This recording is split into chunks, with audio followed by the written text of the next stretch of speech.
shqiptarët do të japin ati shumë shpejt atë që meriton. Faleminderit.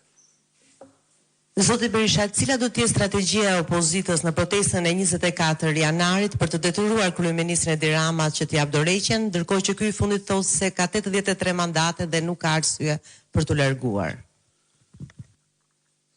Strategjia e opozitës është largimi i tij 1 minutë më parë nga pushteti.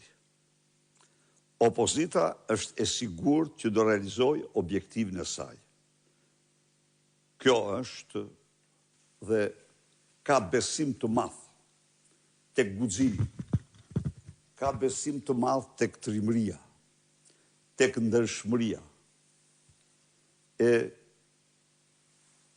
qytetarëve shqiptarë. Ka besim të madh se opozita shqiptare ka ose përka opozitës shqiptare dhe zbashku me opozitën shqiptare, do bashkëveproj dhe do bashkëpunoj. Shumë e shumë faktor të tjerë të rëndësishëm në shoqërinë shqiptare që duan ta përzën 1 minutë e më parë këtë të keqe të madhe, këtë organizatë kriminale që udhëhiqet nga Edi Rama.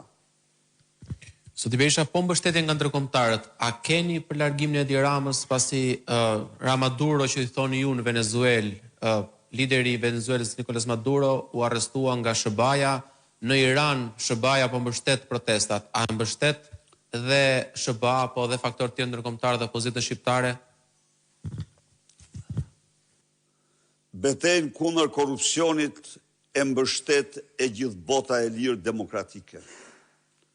Tani më duhet të them këtu se Edi Rama me Lubi Ballukun,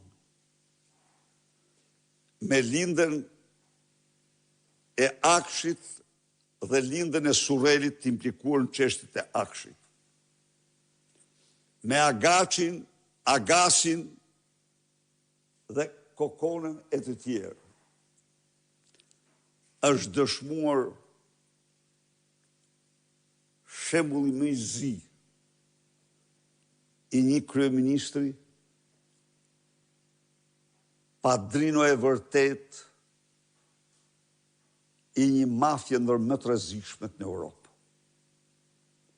Dhe ju siguroj që opozita ka dhe do të ketë mbështetjen më të fuqishme. Mos harroni zotëri, janë 7 rezoluta ndërkombëtare, se nuk është zbërthyer se ato u censuruan gjithësisht nga mediat, në mënyrë të tmerrshme, u censuruan nga mediat e qeverisë.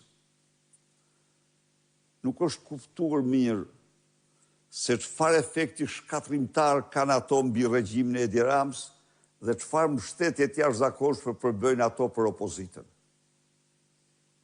Lexoni lajmet e protestës së fundit. Si ishin ato? Që të gjitha si asnjëherë tjetër më parë në mbështetje të opozitës. Edi Rama është i pashpresë.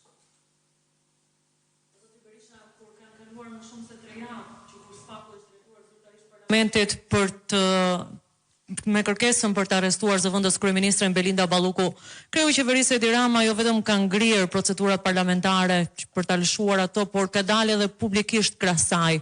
E fundit dalje ishte ajo e ditës së sotme në projektin e Shteteve të Bashkuara të Amerikës për parkun Eloik, ku kjo e fundit u shfaq e ulur edhe pranë të ngarkuarës me punë të Shteteve të Bashkuara të Amerikës. Ndërkohë kreu i qeverisë Edi Rama dha mesazhet se fjala korrupsion tashmë është kthyer në mod. Ai cilësoni këtë si një sfidë të hapur të kreut të qeverisë ndaj SPAK-ut edhe përballë Shteteve të Bashkuara të Amerikës. Faleminderit. Nuk ka asnjë diskutim që Edi Rama bën gjithçka dhe jo bën, do të bllokoj drejtësinë.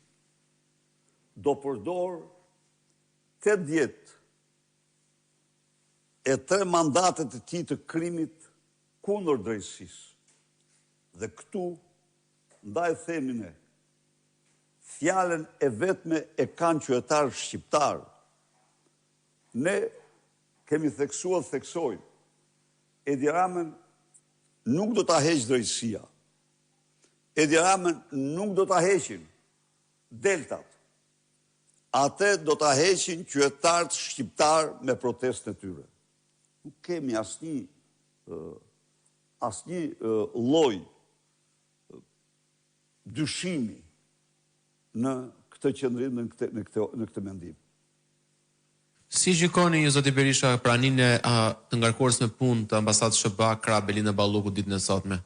Urdhoni? Si e gjykoni praninë e të dërguarës së SBA krah Belinda Ballukut në këtë prezantim të parkut eolik në Tropaj? Nuk e kam pa këtë lajm akoma, do ta shoh, por sidoqoftë duhet të them që Balluku turpron çdo zyrtar të çdo vendi. Balluku është turpi i Shqipërisë, turpi i kombit shqiptar, turpi i qeverisë. Tani, se çfarë arsye kanë bërë që zonja tjetër aty, unë do të shoh lajmin që të... Dhe një pyetje, a e ka dërguar ditën e sotme Partia Demokratike pa dinë kushtetuese për zgjedhjen e Endri Shabani si avokati i popullit? Është përgatitur dhe do të dërgohet ose është dërguar në gjykatë kushtetuese. Po, do dërgohet, është zgjedh